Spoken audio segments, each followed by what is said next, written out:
My relationship with hospice began through a very close friend of mine, Ed Cooper, who started a golf tournament for hospice benefiting the Trauma and Loss Division, a subsidiary of hospice. After 2 years, I became the actual director of golf, and now after 8 years, we've raised in excess of $550,000. It's a lot of money for a golf tournament if anybody else has ever been involved. Normally, a good amount in that is probably $30,000, $40,000. But it's been a lot of fun, and the community that I live in, Sugar Mill, in New Smyrna Beach, has really contributed tremendously to it. I think when they use the word caregiver, I like to use the word helper. I retired early, so I'm living in a retirement community, and where I was the youngest guy 10 years ago, it started out more lifting. Everybody would call me to lift something because I was younger. But as I got more involved in the community on a board of directors in my little neighborhood, I saw a lot of people, widows, widowers, in need of help, and I asked them to please call me. So after quite a while, everybody really started calling on me for any kind of assistance.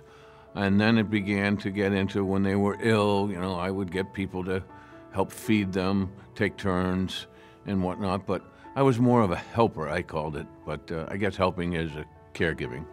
Well, I've recommended many of our neighbors to please call hospice through the admissions, and they've all been ecstatic over the help that they received.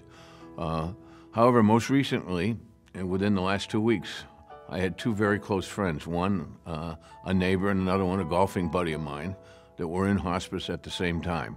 They had both been ill for quite a while, but they were both in hospice at the same time, and it was kind of tough to go in to see one and then the other. But as they progressively worsened was when I felt more that they needed me to be there. So that's how I feel that I can help, is I help the loved ones, the family members. My neighbor actually had no family here, only a son in Indianapolis. So I kind of moved him from Burt Fish Hospital to a nursing home where he had a heart attack, and then we suggested, let's get him to hospice and see if we can get him on the road to recovery. However, at that time, I knew there probably wasn't much of a chance. But he absolutely loved hospice to his dying breath. He just couldn't believe how nice the people were. And then my golfing buddy actually got into hospice. They were trying to, mediate the amount of painkiller he could take so that he could go home and pass. However, his pain was so strong, he ended up staying for 2 weeks and fortunately passed away as well in peace. But the help that the hospice gave both the families, and I just saw the love and care there, actually has inspired me more to help, to do any more I can for hospice. Both families, in lieu of flowers or anything, or any other donations, please give to hospice in the Port Orange. Well, I can, because I just, actually Hans van der Heuvel, who just moved back to Indianapolis. He was here for a week to be with his dad while he passed. He just said to me, he said, I couldn't believe the care that everybody in this organization had. He was more impressed with hospice, I think, than anybody. I mean, he lives in Indianapolis, but again, I have to say he said, please don't send flowers for the services and whatnot. Please, he would much rather, and so would his father, have any kind of donation given to hospice. That kind of tells me that instead of a very active airplane pilot, he would have given it to something along that nature, some organization. But please give it to hospice, and they were emphatic about asking for it. And same with my golfing buddy's wife. Just in the obituary over the weekend and that tells me a lot. When people, so many other organizations they could donate to, here's two very close friends that said, please give to hospice. And they were sincere when they meant that, because even at the little celebration of life that we had just past Thursday for Mr. van der Heuvel, he, please give to hospice. He was so impressed, where he told everybody. So it's not a feeling, it's something that you really see firsthand when one of the loved ones is telling people how great it is.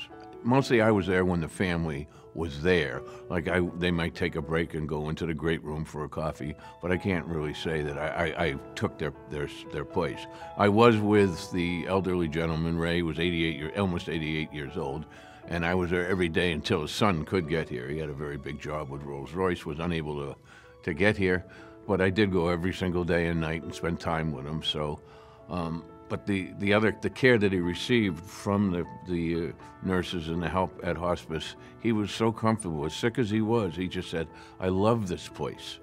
And this gentleman, I have to tell you, it was the perfect gentleman, still is the perfect gentleman, but he was so polite right to his dying breath, and he couldn't say enough about how wonderful everybody was at hospice. Well, I'll share with you an experience one of the last days I had there with both. I went in to see my elderly neighbor first, and he was in and out of sleep. I wouldn't say consciousness, but he just wanted to sleep. And as I said, I progressively witnessed him going downhill. But one day he grabbed my hand, and he just said how wonderful and how happy he was to be in hospice.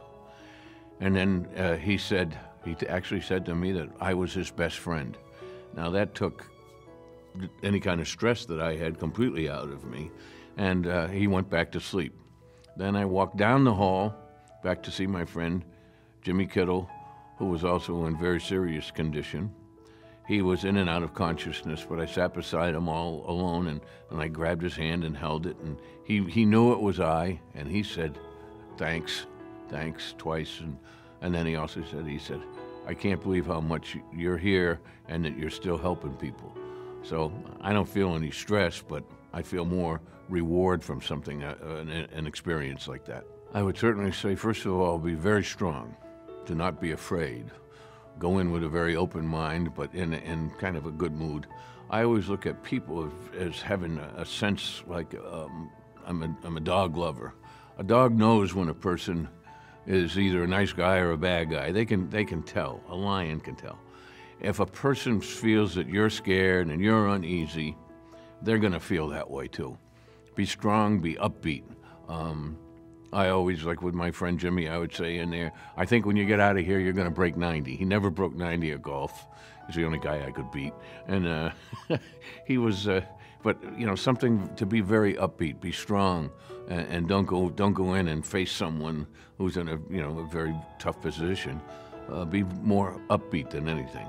And I think that's a good story for life.